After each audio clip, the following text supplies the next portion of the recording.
एका उमेदवारातून 35 लाख रुपये गोळा केले. मी ज्याच्या मागोला राहतो त्याच्यामध्ये तुम्ही पाहिजे राहतो. जे आता तुम्ही तुमचं वक्तव्य करून दाखवलं त्याचं माझं काम आहे, ती माझी जबाबदारी. पण तुम्ही शेतकऱ्यांना आम्ही काम करतो, आम्ही नातेवाईक म्हणून त्याचं काम केलं असं मला वाटत होतं. माझ्या सोबत राहणारे मंडळी ज्यांनी उद्योगधंदे केले, पैसे कमवले, ते माझे सहकारी म्हणून माझ्या सोबत राहिले असं जर वाटत असेल, माझ्या नात्यातलं पण आणि माझ्या बरोबर राहून धंदा पाणी करून पैसे कमवत सांगतो. जर कोणाला वाटत असेल की हा तुम्ही शेवटी आमचा पण आमदार आहे, हा तुम्ही शेवटी आमचा पण आमदार आहे असं जर तुम्हाला वाटत असेल तर 2029 तुम्ही शेवटी विरोधात जा.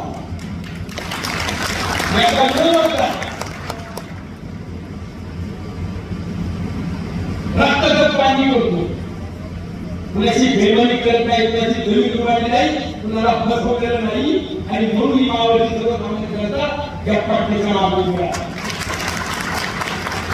तुम्ही फक्त व्यवस्थित राहा, तुम्हाला पुढे आम्ही कमी पाडणार नाही. आता तर एकच दिवशी होतं 4 वर्ष करतो, आता पंचायत समिती राहा, जिल्हा परिषद पर्यंत जाऊन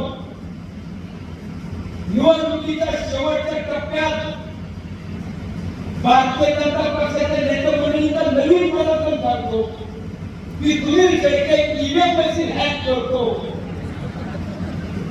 सुनील शेळकेकडे मशीन हॅक करणारी मोठी कंपनी आहे. म्हणून 2019 निवडला, 2024 बापूसाहेब रेड्डीचा पराभव झाला, त्यांना सांगत होते पराभव तुमचा होऊ शकत नाही, ईव्हीएमचा घोटाळा केला म्हणून तो निवडून आला. आणि जर बापूसाहेब रेड्डीला त्यांनी ते नंतर सांगितलं तर मग मात्र त्याचा भावभर तयार झाला होता. म्हणून ते आपल्या सांगत होते तुमचा पराभव तालुक्याने नाही केला तर ईव्हीएमने केला.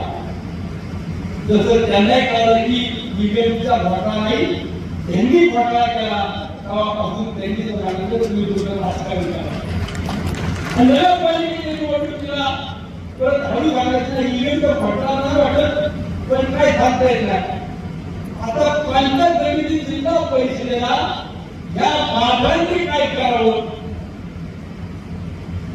मतदानाच्या 3-4 दिवस अगोदर एक ईव्हीएम हॅक करणाऱ्या गुन्हाला ज्याचे खिसे भरले नाही, याचं कोण भरलं नाही, यांनी उमेदवारांकडून जबाबदारीने सांगतो पत्रकार बांधवांनो, भारतीय जनता पक्षाच्या इतर स्थानिक नेत्यांनी जे पंचायत समिती जिल्हा परिषदेला उमेदवार दिले होते त्यांच्याकडून ईव्हीएम मशीन हॅक करून तुमचा विजय करून दाखवतो म्हणून एका उमेदवारातून 35 लाख रुपये गोळा केले.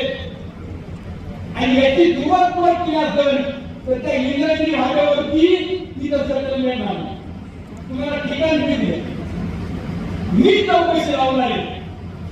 मुख्यमंत्र्यांकडे आजपर्यंत भाजपच्या कुठल्या नेत्याची तक्रार घेऊन गेलो नाही, पण ही मात्र घरची तक्रार झाली आहे. साहेब भाजपचे मावळातले नेते सांगतात आम्ही ईव्हीएम मशीन हॅक करून देऊ आणि तुमचा विजय करू. गेली 35 लाख रुपये एका उमेदवाराकडून वसूल केल्या. यांची चौकशी लावा, याची चौकशी लावा.